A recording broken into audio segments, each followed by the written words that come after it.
Welcome to video 11 of the Beginner Guitar Quick Start series. In this lesson, we're going to make your strumming a little bit more musical and dress it up. If you remember in the last lesson, we went through the G, D, A minor 7, C progression, and we kept the strumming really simple.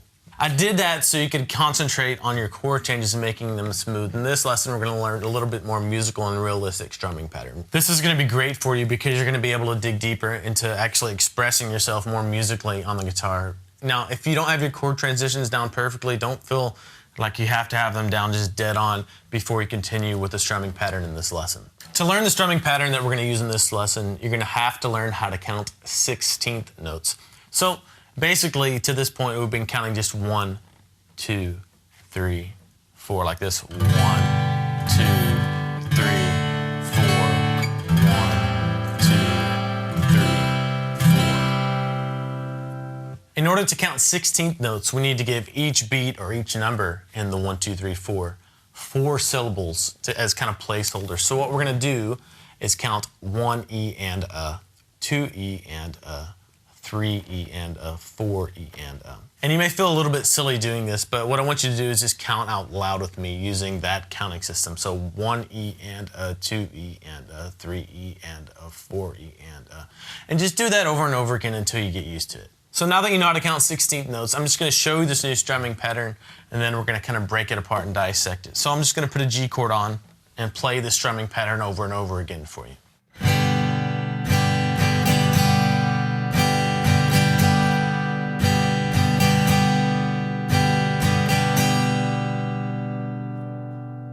So this new strumming pattern incorporates an upstroke, and one thing I want to remind you of is don't feel like you have to strum through all 6 strings when you're using your upstrokes. If you pay attention, I'm only hitting about the top 4 strings when I use my upstrokes.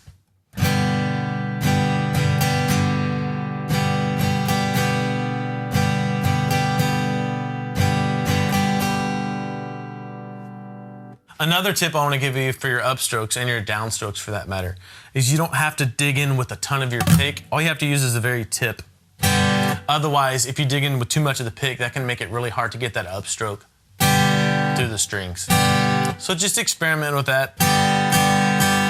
Don't dig in too much. And don't feel like you have to hit all 6 strings coming up.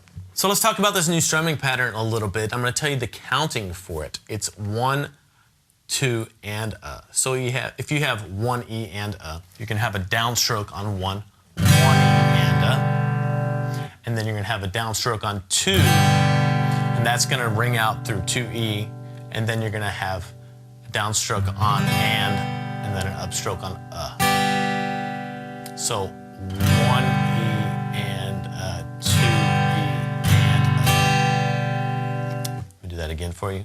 1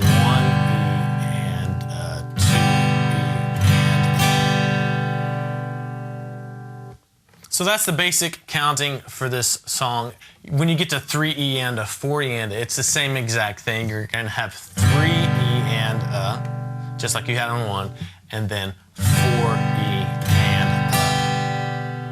And basically what we're going to be doing is playing that strumming pattern once for each chord in this progression. To fully understand how the strumming pattern works, we need to talk about something called the constant strumming technique. And basically all that is keeping your arm going for every count when you're counting 16th notes. So if you have 1 E and a, 2 E and a, you're going to keep your arm going down, up, down, up, down, up, down, up the entire time. So 1 E and a, 2 E and a. Constant strumming, right? Now, when we keep our arm going like that constantly, all we have to do is dig into the strings on the strumming that we talked about. So if we keep this going steady, we have 1 E and a, 2 E. Same exact strumming pattern that we talked about earlier. Our arm just keeps going the entire time. So check that out. I'm going to count and show you how the constant strumming technique works. Watch my arm, it just keeps going even though I'm only digging into the strings on the 1, 2, and a. 1 E and a, 2 E and a, 1 E and a, 2 E.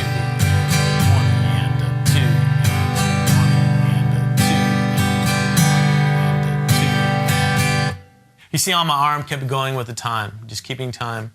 and it was only digging into the strings for those specific strokes on the strumming pattern that we talked about earlier. Now, when you're learning this strumming pattern, don't even worry about the chords at first if you don't want to. If you're having trouble with it, just mute the strings or just stay on one chord. Just get that down.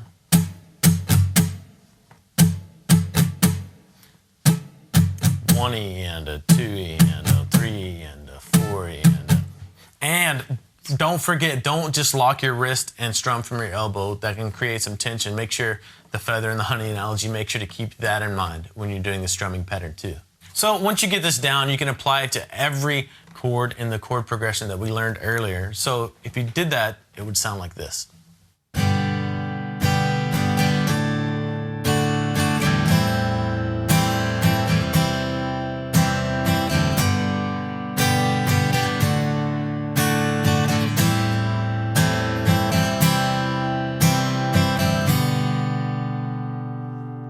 And one trick I want to show you, watch this. If I make that first G major chord and do the strumming pattern, if on the upstroke, I hit all the strings open, it's going to give me time to get to that next D chord. Same thing, if I do that same strumming pattern on my D and on the upstroke, hit all open strings, it'll give me some time to get to that A minor 7. And same thing when I work from my A minor 7 to my C. Not as big of an issue there because all you have to do is come down with your third finger to make that C. But that's one way, a good kind of stepping stone to work on your chord transitions. Don't be afraid to hit those open strings in between those chords.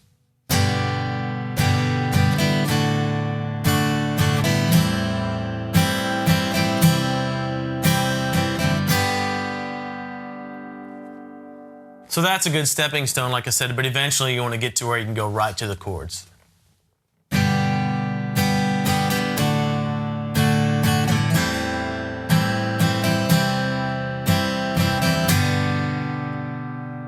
So that's a bit more of a musical strumming pattern you can use for this song. Now I'm going to play the whole thing again, and then I'm going to embellish it a little more to give you an idea of what you can shoot for.